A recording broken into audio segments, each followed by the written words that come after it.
제도나 정책을 통해서라도 반드시 이거는 잡아내야 된다. 그래서 안정된 교실, 수업을 할 수 있게 들을 수 있는 학교 이렇게 좀 가는 것은 저는 적극적으로 찬성하고 있습니다.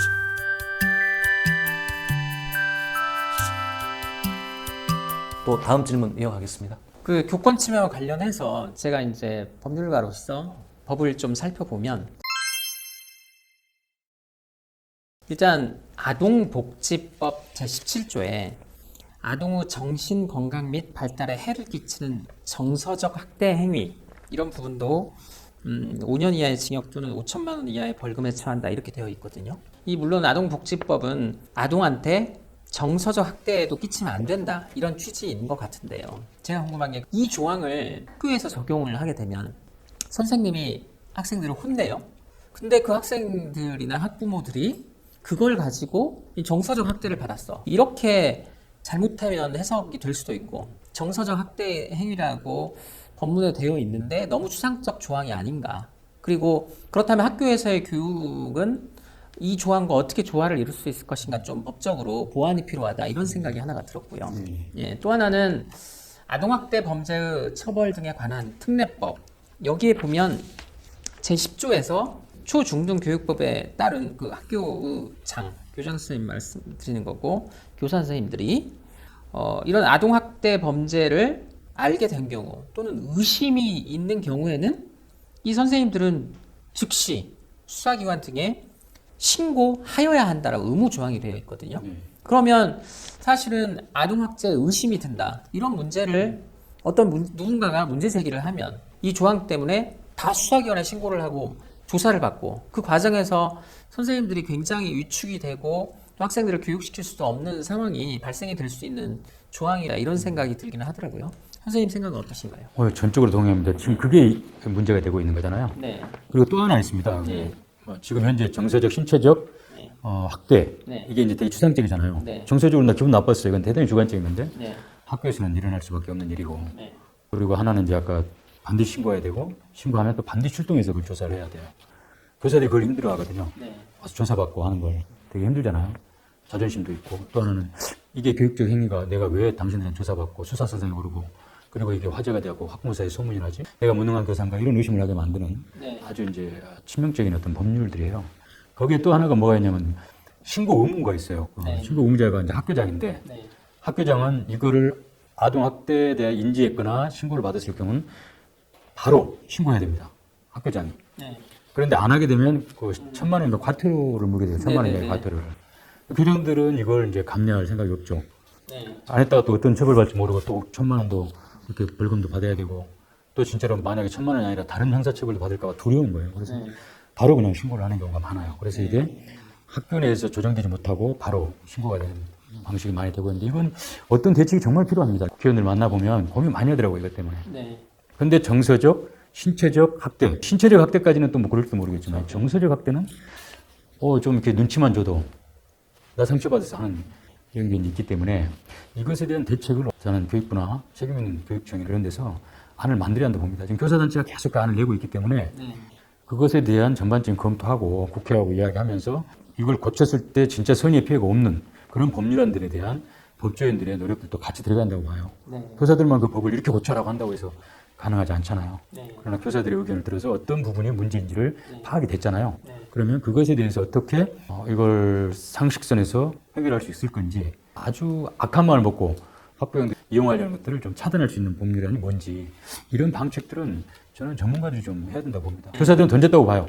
이러이러한 문제가 있고 법률안 이런 것 때문에 우리가 지금 당하고 있다. 그럼에도 불구하고 이용당할 수밖에 없는 조건. 그리고 교사를 괴롭히는 수단으로 써요. 어차피 안 돼도 네. 내가 당신 괴롭히겠어라고 이제 어떤 악성 민원을 넣고자 하는 정말 일부 멀쩡한 학부모 입장에서는 미워서 그냥 보복으로 고발할 수도 있거든요. 그래서 이런 것들에 대한 대책들이 네. 정말로 사회에서 좀 나서주셔서 교사들의 그 목청을 듣고 법률적 대책을 만드는 게 어떤가 싶더라고요. 교원의 지위 향상 및 교육활동 보호를 위한 특별법, 교원지휘법이 있더라고요. 근데 이제 여기에서 교육활동 침해 행위를 한 경우에는 각급 학교의 장은 뭐 학생에게 뭐 봉사활동이나 사회봉사, 그 다음에 뭐 특별교육 이수, 출석 정지, 학급 교체, 전학, 퇴학 처분 이런 것들을 할 수 있도록 되어 있잖아요. 근데 선생님들은 이러한 조치를 정식으로 하게 되면 아이들의 뭐 생활 기록부나 이런 게 기재가 될 테고 그러면 그 학생들한테 되게 불이익할 거를 알기 때문에 부담스러워서 오히려 말로 제대로 혼내고 향후에 이런 행위가 없을 수 있도록 하는 게 사실은 교육이잖아요. 근데 이제 이 교육주의법에는 잘못을 했으면 이렇게 조치를 내릴 수 있어. 이걸로 선생님을 보호하기는 힘들다 이런 생각이 들고 왜냐하면 원한을 가질 수 있는 거잖아요.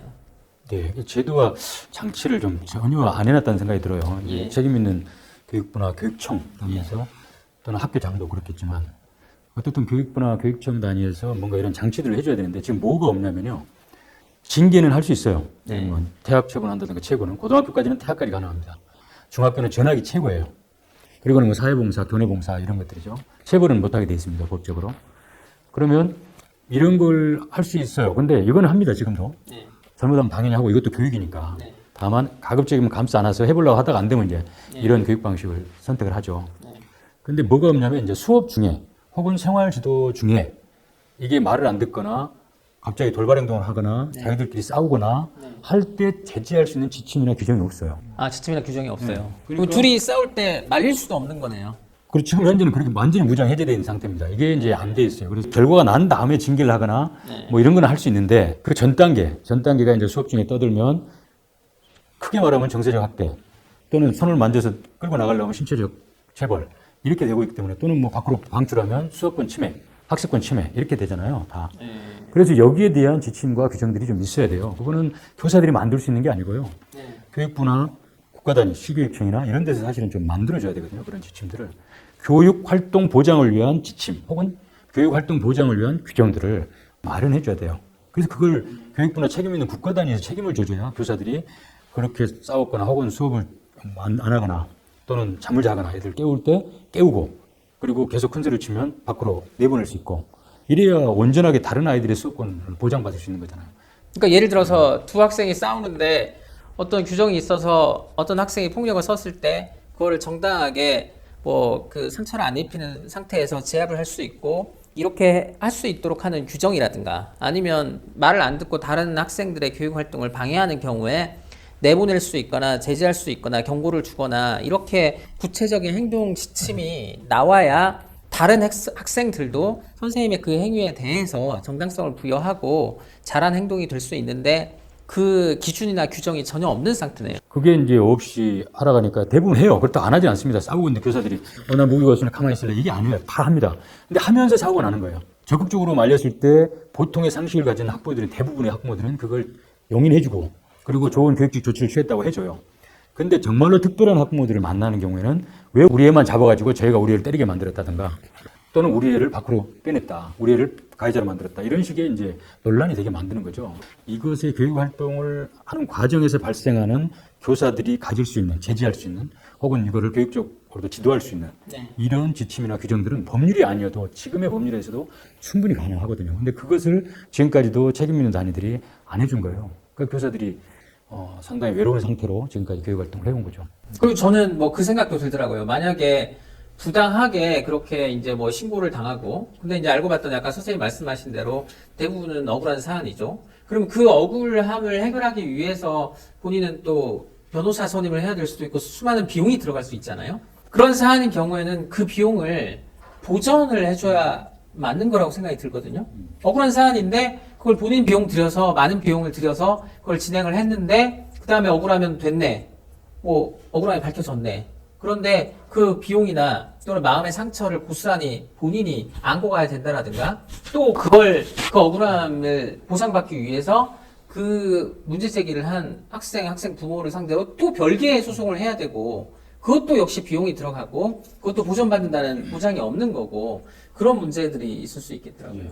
제가 한 애로 이제 그분 학생부장을 하셨던 분인데 그 변호사 비용 한 1,800만 원인가 그때 들었다고 하더라고요. 네. 한 10년 전이라는데 네.